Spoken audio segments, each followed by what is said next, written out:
안녕하세요. 돈 버는 ETF 이야기하는 ETF 읽는 시간의 희찬입니다. 오늘은 ETF 무료 강좌 2강 3편을 진행하려고 해요. 지난번 2강 2편에서는 펀드에 대해서 좀 더 자세하게 알아봤는데 원래 이번엔 ETF와 인덱스 펀드의 차이에 대해서 이야기를 드리려 했는데 2강 2편 내용과 크게 다르지 않고 비슷한 내용만 이야기할 것 같아서 바로 ETF와 ETN의 차이를 알아보려고 해요. 만약 ETF와 인덱스 펀드의 차이를 알고 싶다면 2강 2편을 보면은 충분히 공부할 수 있을 겁니다. ETF 투자를 해보신 분들은 아시겠지만 ETF를 하다 보면은 ETN도 간혹 접하게 됩니다. 사실 기본적인 이론은 ETF와 ETN 두 상품 모두 똑같다고 봐도 되는데 약간의 차이는 존재하기 때문에 오늘은 그 차이에 대해서 이야기를 드릴 거예요. 저는 ETN 투자는 잘하고 있지는 않은데 간혹 투자할 상황이 생기긴 해요. 그래서 ETF 투자를 한다면 ETN에 대해서도 반드시 알고는 계셔야 됩니다. ETN을 알게 된다면 좀 더 다양하고 전략적인 투자도 가능하기 때문에 ETN을 이제부터 알아보도록 하겠습니다. 자, 일단 ETN은요, Exchange Trade Note의 약자로 상장지수 증권이라고 불려요. ETF는 상장지수 펀드였잖아요. 그래서 ETF와 ETN은 지수를 상장시켜 주식처럼 거래하게 만든 똑같은 구조이지만 펀드인지 증권인지 이 두 차이점이 존재하는 거예요. 그리고 여기서 증권이라는 것은 증권회사의 신용으로 만들어진 상품이다. 이렇게 보시면 돼요. 좀 더 자세한 거는 뒤에서 말씀드리겠지만 ETN은 신용으로 이루어져 있기 때문에 다른 말로 채권이라고도 불려요. 그러니까 상장지수 증권 혹은 상장지수 채권 이렇게 불립니다. 왜 신용이고 왜 채권인지는 조금 뒤에 좀 더 자세하게 말씀을 드릴게요. ETN을 이해할 때는 ETF하고 비교해서 들어보면 좀 더 이해가 잘 되기 때문에 ETF와 ETN을 비교하면서 말씀드릴게요. 자, 첫 번째 차이점은 ETF는 펀드이기 때문에 자산운용사가 운영을 하고 반대로 ETN은요, 증권사에서 운영을 합니다. 이게 가장 대표적인 차이점이에요. ETN 같은 경우에는 신용을 기반으로 운영이 되기 때문에 ETN을 볼 때는 증권사의 규모와 신용을 확인하는 건 필수입니다. 하지만 ETN을 만들 수 있는 증권사는 국가에서 정해놓은 조건에 충족해야 가능하기 때문에 사실 ETN 투자를 할 때는 굳이 증권사의 신용까지 확인할 필요는 없어요. 애초에 국가가 인정한 증권사가 만들 수 있기 때문에 국가가 인정했다는 것은 우량하고 탄탄한 회사라는 기본 배경이 깔리게 되죠. 그래도 앞일은 모르기 때문에 보수적으로 접근하는 투자자라면 증권사의 상태를 확인하면서 ETN에 투자를 하셔야 됩니다. 두 번째 차이는 운용 구조가 다르다는 점인데 먼저 ETF는 자산운용사가 실제 자산을 사용해서 만들어요. 만약 코스피 200 ETF라면은 완전 복제나 부분 복제를 통해서 코스피 200 지수하고 동일한 수익을 추구합니다. 다시 말해서 실제로 코스피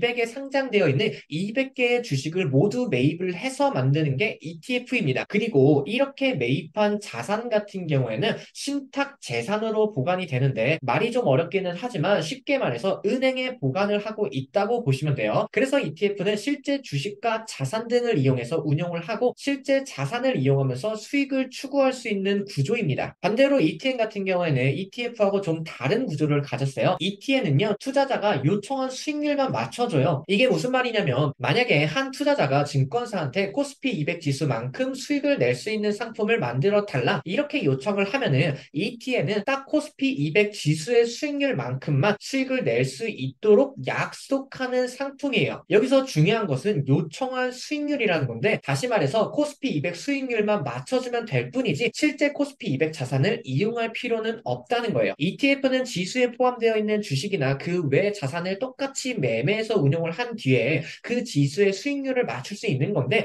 ETN은 그냥 지수의 수익률만 맞춰주면 되기 때문에 굳이 지수에 포함되어 있는 자산을 실제로 매입할 필요가 없습니다. 그냥 증권사의 노하우에 따라서 딱 그 수익률만 맞춰주면 되는 거예요. 그리고 맞춰준다라는 것은 약속이 되는 거잖아요. 그리고 이 약속은 다른 말로 채권이라고도 부를 수 있죠. 채권이라는 것은 결국 약속에 의해서 만들어지는 자산이기 때문에 그래서 ETN은 증권사와의 약속에 의해서 만들어진 상품입니다. 좀 더 쉽게 이야기를 하면은 뭐 증권사 입장에서는 이 정도 수익률을 원해? 그래, 내가 그 수익률 맞춰줄 수 있도록 약속할게. 약간 이런 느낌인 거죠. 그런데 약속이라는 것은 지켜야 되는 거는 맞지만 지키지 못할 수도 있잖아요. 그래서 ETN은 ETF와 다르게 투자금을 모두 잃을 수도 있어요. 앞에서 ETF 같은 경우는 보유 자산을 신탁 재산으로 보관한다고 말씀드렸잖아요. 다시 말해서 자산운용사가 매입한 주식은 자산운용사가 보관하고 있는 게 아니라 은행이 보관하고 있는 거예요. 왜냐 왜냐하면 ETF 종목들은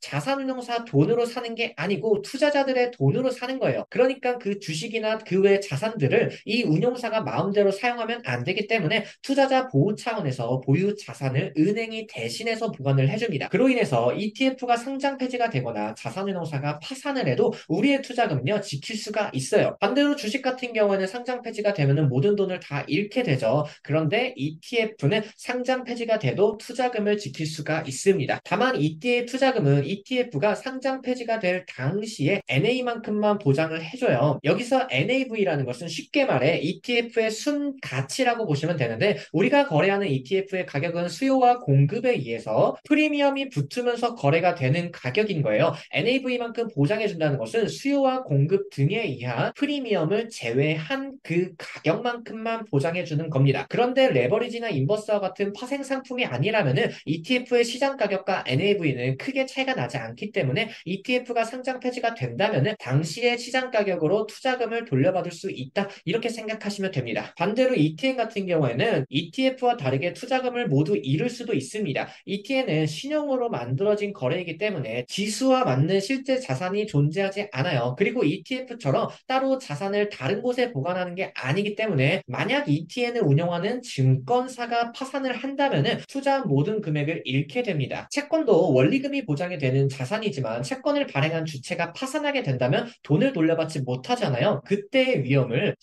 신용위험이라고 부르는데 ETN도 채권이기 때문에 신용위험이 존재합니다. 다만 ETN 종목 자체만 상장 폐지가 이루어진다면은 그날의 지표 가치만큼 투자금을 돌려받을 수 있어요. 여기서 지표 가치라는 것은 ETF의 NAV와 똑같은 거라고 생각하시면 됩니다. 정리하면 ETF는 ETF 자체가 상장 폐지가 되거나 자산운용사가 파산해도 투자금을 당시의 가치만큼은 돌려받을 수 있지만 ETN은 증권사가 파산하면 투자금을 잃게 됩니다. 다만 ETN 종목 자체가 상장 폐지가 될 때에는 투자금을 돌려받을 수 있습니다. 다음은 ETF와 ETN의 만기 여부인데 ETF는 만기가 존재하지 않습니다. 반대로 ETN 같은 경우에는 1년에서 20년의 만기가 존재를 해요. 왜냐하면 약속이죠. 이 약속이라는 것은 언젠간 끝나야 되기 때문에 그만큼의 기간이 존재해요. 그래서 ETF는 만기가 존재하지 않지만 ETN은 만기가 존재합니다. 만약에 내가 투자한 ETN이 만기가 됐다면은 그때의 만기 시점에 수익률을 기준으로 해서 투자금을 돌려줘요. 그래서 만기가 됐다고 문제가 발생하지는 않습니다. 그리고 앞에서 ETF는 만기가 존재하지 않다고 말씀을 드렸는데 2020년 10월쯤에 출시된 만기 매칭형 채권 ETF 같은 경우에는 ETF지만 만기가 존재하는 ETF예요. 만기가 존재할 수 있는 이유는 채권으로 구성되어 있기 때문에 만기가 존재하는 겁니다. 방금 말씀드린 것처럼 채권은 약속에 의해서 만들어지는 거고 그 약속이라는 것은 기간이 정해져 있기 때문에 그 기간만큼의 만기가 존재하는 게 바로 만기 매칭형 채권 ETF예요. 그리고 미국 ETF 중에서 트러스트라는 ETF 또한 만기가 존재해요. ETF는 크게 단위 신탁형과 개방형 ETF, 크게 두 가지 ETF의 구조가 있는데 여기서 단위 신탁형 ETF는 만기가 존재합니다. 그리고 이거를 짧게 해서 트러스트라고 불러요. 단위 신탁형으로 만들어진 ETF는 개방형 ETF와 몇 가지 차이가 존재하는데 자세한 거는 위에 링크를 달아둘 테니까 이 링크를 참고하시면 됩니다. 그래서 단위 신탁형 ETF는 만기가 존재하고 대표적인 단위 신탁 ETF는 S&P 500 지수를 추종하는 SPY, 나스닥 100 지수를 추종하는 QQQ, 다우 30 지수를 추종하는 DIA ETF가 있습니다. 단위 신탁 ETF는 만기가 있기는 하지만 대략 100년 이상은 남아있기 때문에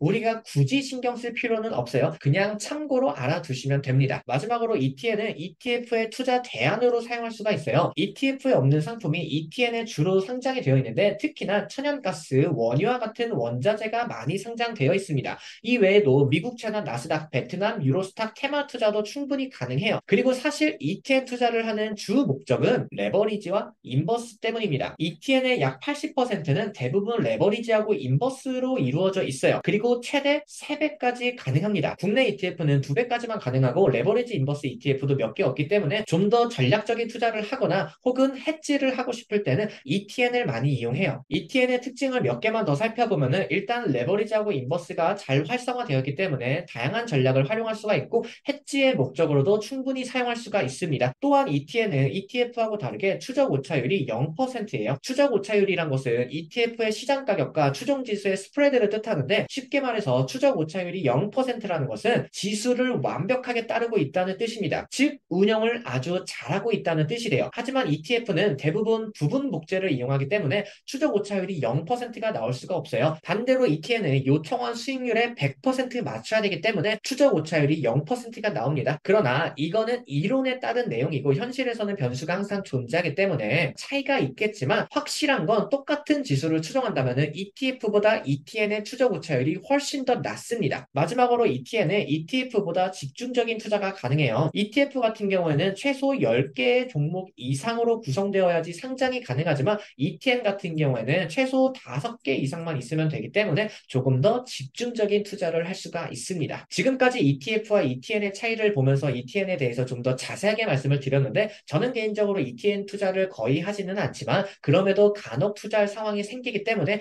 알고 있으면 매우 큰 도움이 될 거예요. 다음 2강 4편에서는 ETF 세금에 대해서 알아보도록 하겠습니다. 오늘의 영상도 도움이 됐고 앞으로의 영상도 기대가 되신다면 구독과 좋아요, 알림 설정까지 눌러주시면 감사하겠습니다. 감사합니다.